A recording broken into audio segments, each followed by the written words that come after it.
नमस्कार। आर्थिक current affairs के संपूर्ण प्रश्न को जो बहुत ही महत्वपूर्ण है एक ही वीडियो में देखने वाले हैं। शुरुआत करते हैं। दिसंबर 2023 में किस भारतीय बैंक ने देश में सौर परियोजनाओं को बढ़ावा देने के लिए जर्मन विकास बैंक के साथ 70 मिलियन यूरो यानी लगभग 623 करोड़ रुपए की लाइन ऑफ क्रेडिट पर हस्ताक्षर किया? ये बैंक कौन सा है? State Bank of India. दिसंबर 2023 में अंतर्राष्ट्रीय मुद्रा कोष ने अर्थव्यवस्था में सुधार के लिए श्रीलंका को कितने मिलियन अमेरिकी डॉलर की सहायता प्रदान की? 337 मिलियन। दिसंबर 2023 में विश्व बैंक द्वारा जारी प्रवासन और विकास रिपोर्ट 2023 के अनुसार वर्ष 2023 में प्रवासियों से धन प्राप्ति के मामले में कौन सा देश शीर्ष पर है? भारत शीर्ष पर है और भारत को 125 बिलियन डॉलर का धन प्राप्त हुआ है विदेशों से, विदेशी प्रवासियों से। इस मामले में मैक्सिको दूसरे नंबर पर है 67 बिलियन के साथ, चीन 50 बिलियन के साथ तीसरे नंबर पर और फिलीपींस 40 बिलियन के साथ चौथे नंबर पर तथा इजिप्ट यानी मिस्र 24 बिलियन के साथ पाँचवें नंबर पर मौजूद है। हाल ही में किस बैंक ने मास्टर कार्ड के सहयोग से युवा केंद्रित पहला स्वाइप क्रेडिट कार्ड लॉन्च किया है? IDFC फर्स्ट बैंक ने। अगला है, हाल ही में नीति आयोग द्वारा जारी एस्पिरेशनल ब्लॉक प्रोग्राम की पहली डेल्टा रैंकिंग में शीर्ष स्थान किस ब्लॉक को मिला है? तेलंगाना की तिरयानी कुमुरम भीम ब्लॉक को। बहुत ही महत्वपूर्ण प्रश्न है ये। पहली डेल्टा रैंकिंग है ब्लॉकों की। आपको पता है कि बजट में ब्लॉक प्रोग्राम का जो आकांक्षी ब्लॉक कार्यक्रम की शुरुआत करने की बात की गई थी, उसी के तहत ये पहली डेल्टा रैंकिंग जारी की गई है। तेलंगाना के इस ब्लॉक को इसमें पहला स्थान मिला है और दूसरा स्थान उत्तर प्रदेश के कौसाम्बी के एक ब्लॉक को मिला है। ओके। नवंबर 2023 के आखिरी सप्ताह में जारी स्विस बैंक की UBS बिलियनियर एम्बिशंस रिपोर्ट 2023 में भारत में अरबपतियों की संपत्ति में एक वर्ष में कितने प्रतिशत की कमी दिखाई दी है? 10.9% की। देखिए, इस रिपोर्ट में भारत में अरबपतियों की संख्या 154 से घटकर 153 तथा उनकी संपत्ति में भी घटोतरी हुई है। 715.3 अरब डॉलर से घटकर 637.1 अरब डॉलर हो गई है। और ये सभी बहुत ही महत्वपूर्ण आंकड़े हैं। मैं आपको पहले भी बता चुका हूँ कि हमारी करंट अफेयर्स की कंप्लीट PDF 1 जनवरी 2023 से लेकर 15 जनवरी 2024 तक की सभी घटनाएं उसमें शामिल हैं, अलग अलग मेंशन की गई हैं। ये सब उसमें विस्तार से दिया गया है।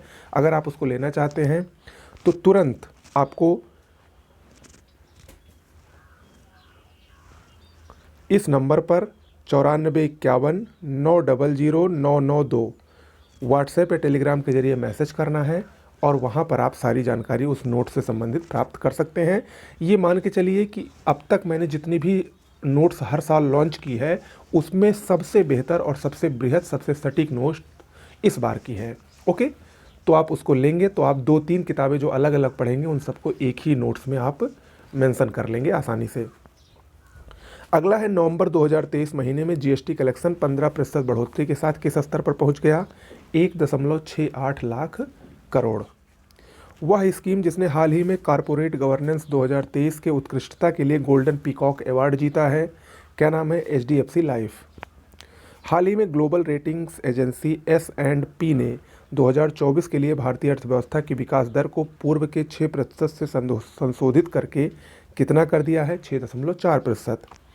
वह राज्य जो हाल ही में अपने सभी जिलों में हॉलमार्किंग सेंटर खोलने वाला भारत का पहला राज्य बना, कौन है? केरल।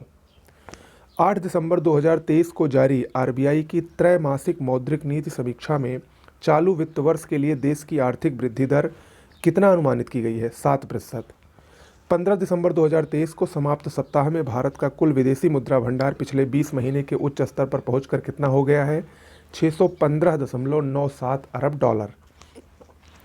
भारत सरकार ने रेलवे से जुड़ी किन 2 कंपनियों को 12 अक्टूबर 2023 को देश की 15वीं और 16वीं नवरत्न कंपनी का दर्जा प्रदान किया?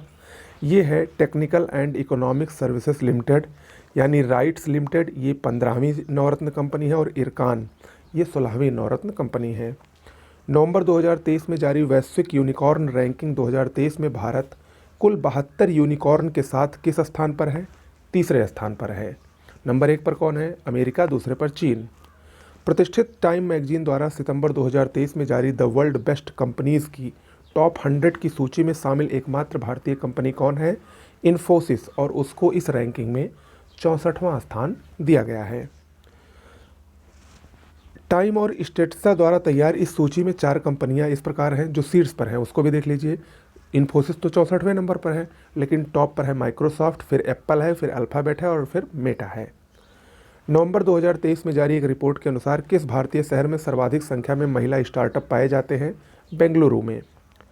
नवंबर 2023 में जकोटा, जो कि वित्तीय संस्थानों के लिए प्रौद्योगिकी का एक डिजिटल प्रवेश तैयार करने वाला मंच है, इसने एमएसएमई आर्थिक गतिविधि सूचकांक संपूर्ण किसके सहयोग से लॉन्च किया है?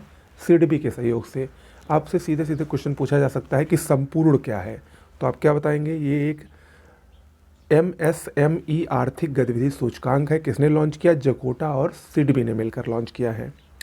नवंबर 2023 में किसे आरबीआई का कार्यकारी निदेशक नियुक्त किया गया है? मनोरंजन मिश्रा को। नवंबर 2023 के प्रथम सप्ताह में बेंगलुरु में आयोजित इंडिया मैन्युफैक्चरिंग शो की थीम क्या थी? Make in India, make for the world. प्रधानमंत्री नरेंद्र मोदी ने दिसंबर 2023 में समाप्त होने वाली प्रधानमंत्री गरीब कल्याण अन्न योजना का विस्तार कब तक बढ़ाने की घोषणा की है? 5 वर्षों के लिए बढ़ी है, 2028 तक। अक्टूबर 2023 में 16.1 मिलियन टन कार्गो संभालने वाला भारत का पहला बंदरगाह कौन बना? अदानी मुद्रा पोर्ट। भारत में डिजिटल भुगतान प्लेटफॉर्म फिनटेक कंपनी फ़ोनपे ने सितंबर 2023 में गूगल के प्ले स्टोर का भारतीय वर्जन किस नाम से लॉन्च किया है? Indus app store. हाल ही में भारतीय कृषि अनुसंधान संस्थान ने किस फसल की नई किस्म 2090 या 2090 विकसित की है? ये धान की नई किस्म है। कर्सन वर्ल्डवाइड और जर्मनी के वेल्ट हंगर हेल्थ द्वारा 12 अक्टूबर 2023 को जारी 125 देशों की ग्लोबल हंगर इंडेक्स 2023 यानी वैश्विक भुखमरी सूचकांक में भारत को कौन सी रैंक मिली है? 111वीं रैंक मिली है और भारत भूख की बहुत ही गंभीर श्रेणी में शामिल है। अगला है फाइनेंशियल एक्शन टास्क फोर्स यानी FATF द्वारा अक्टूबर 2023 में किस देश को अपनी ग्रे लिस्ट से बाहर किया गया? अल्बानिया को।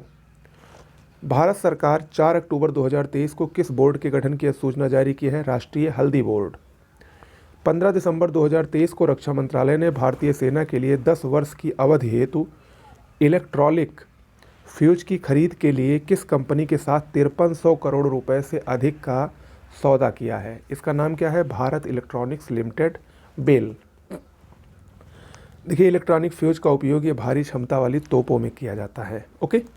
दिसंबर 2023 में केंद्र द्वारा जारी प्रत्यक्ष विदेशी निवेश आधारित आंकड़ों के अनुसार देश में सर्वाधिक FDI प्राप्तकर्ता राज्य कौन है? महाराष्ट्र। कुल 28,868 करोड़ इसको FDI प्राप्त हुआ है। भारतीय रेलवे की ओर से पेंशन वितरित करने के लिए आरबीआई द्वारा दिसंबर 2023 में किस बैंक को अधिकृत किया गया? बंधन बैंक को। 14 सितंबर 2023 को केंद्र सरकार ने किन 3 राज्यों के लिए फसल वर्ष 2023-24 में अफीम पोस्ता की खेती के लिए लाइसेंसिंग नीति दी है?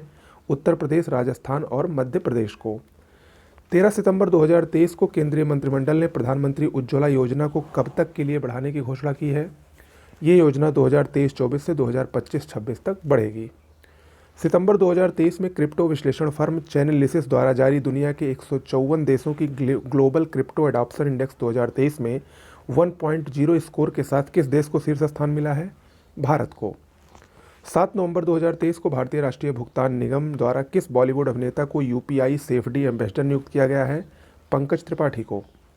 वैश्विक rating agency Moody's investor services ने दिसंबर 2023 में स्थिर दृष्टिकोण बनाए रखते हुए किस कंपनी के लिए Baa2 रेटिंग जारी की है? यह है रिलायंस इंडस्ट्रीज के लिए Baa2। ओके। वह स्कीम जिसने हाल ही में कॉरपोरेट गवर्नेंस 2023 में उत्कृष्टता के लिए गोल्डन पीकॉक अवार्ड जीता है? HDFC life. हाल ही में कौन सी कंपनी भारत में रक्षा परियोजनाओं में 100% FDI प्राप्त करने वाली पहली विदेशी कंपनी बनी है? साब। और ये स्वीडन की रक्षा कंपनी है, बहुत ही महत्वपूर्ण है ये। अगस्त 2023 में रिजर्व बैंक ऑफ इंडिया द्वारा अनक्लेम्ड डिपॉजिट के लिए किस वेब पोर्टल को लॉन्च किया गया? उद्गम। केंद्रीय मंत्री डॉक्टर जितेंद्र सिंह ने CMERI दुर्गापुर द्वारा विकसित किस नाम के देश के पहले ट्रैक्टर को अगस्त 2023 में लॉन्च किया? SCIR प्राइमार्ट 11। नवंबर 2023 में भारत की GDP पहली बार किस स्तर पर पहुंची? $4 ट्रिलियन। 1 सितंबर 2023 से केंद्र सरकार ने किन राज्यों केंद्र शासित प्रदेशों में मेरा बिल मेरा अधिकार जीएसटी इनाम योजना की शुरुआत की है? असम, गुजरात, हरियाणा, पुदुचेरी, दमन दीव और दादरा नागर हवेली, यानी 2, 2, 4, 2, 6, 6 राज्य या केंद्र शासित प्रदेशों में। ओके। हाल ही में केंद्र सरकार ने उड़ीसा में किस नदी पर 12,000 करोड़ रुपए का अंतर्देशीय जलमार्ग स्थापित करने की घोषणा की है? ब्राह्मणी नदी पर। पत्रिका ग्लोबल फाइनेंस द्वारा सितंबर 2023 में किसे वैश्विक स्तर पर शीर्ष केंद्रीय बैंकर की A+ रेटिंग प्रदान की गई है? शशिकांत दास को, भारत के हैं और आरबीआई के गवर्नर हैं। केंद्रीय सार्वजनिक उद्यम विभाग ने 26 अगस्त 2023 को सार्वजनिक क्षेत्र की किस कंपनी को नवरत्न कंपनी का दर्जा दिया है? राष्ट्रीय केमिकल एंड फर्टिलाइजर्स RCF को। किस अमेरिकी कंपनी ने तेलंगाना में भारत की पहली गोरिल्ला ग्लास मैन्युफैक्चरिंग फैसिलिटी स्थापित करने का निर्णय लिया है? Cornering ink. ओके। जापान की हितैची कंपनी की सहायक वह भारतीय कंपनी जिसने national payment corporation of India के साथ मिलकर भारत का पहला UPI ATM 5 सितंबर 2023 को लॉन्च किया? हिताची पेमेंट सर्विसेज ने। डिजिटल किराया भुगतान के लिए हाल ही में किस बैंक के द्वारा national first transit card launch किया गया? भारतीय स्टेट बैंक के द्वारा। सितंबर 2023 में कनाडाई थिंक टैंक फ्रेजर इंस्टीट्यूट द्वारा जारी economic freedom of the world की वार्षिक रिपोर्ट के अनुसार दुनिया की सबसे मुक्त अर्थव्यवस्था वाले देशों में भारत का कौन सा स्थान है? 87वां स्थान है। सितंबर 2023 में किस म्यूचुअल फंड कंपनी ने भारत का पहला निफ्टी 500 लॉन्च किया है? ये मोतीलाल ओसवाल म्यूचुअल फंड ने। सितंबर 2023 में वायर एंड प्लास्टिक प्रोडक्ट्स एवं कंतार द्वारा जारी Kantar brands top 75 most valuable Indian brand report में किस भारतीय कंपनी ने लगातार दूसरे वर्ष भारत के मोस्ट वैल्यूएबल ब्रांड के रूप में अपना शीर्ष स्थान बनाए रखना? TCS टाटा कंसल्टेंसी सर्विसेज ने। नवंबर 2023 में ISR ने अधिक उपज देने वाली काली मिर्च की किस किस्म को विकसित किया है? चंद्रा। 11 से 14 दिसंबर 2023 तक 27वें विश्व निवेश सम्मेलन का आयोजन कहाँ किया गया? नई दिल्ली में। हाल ही में रेजर पे इंडिया ने अपना पहला अंतर्राष्ट्रीय भुगतान गेटवे किस देश में शुरू किया है? मलेशिया में। 1 जुलाई से 9 जुलाई 2023 तक बैंकिंग ऑन वर्ल्ड हेरिटेज प्रदर्शनी का आयोजन कहाँ पर किया गया है? नई दिल्ली में। जुलाई 2023 में केंद्र सरकार ने उचित मूल्य पर पर्याप्त घरेलू उपलब्धता सुनिश्चित करने के लिए चावल के किस किस्म के निर्यात पर प्रतिबंध लगा दिया है? गैर बासमती सफ़ेद चावल पर। अगस्त 2023 में सार्वजनिक क्षेत्र की किस कंपनी को देश की 14वीं नवरत्न कंपनी का दर्जा दिया गया? ONGC विदेश लिमिटेड। 3 अगस्त 2023 को भारत की किस नवरत्न कंपनी को देश की 13वीं महारत्न कंपनी का दर्जा दिया गया? Oil India limited.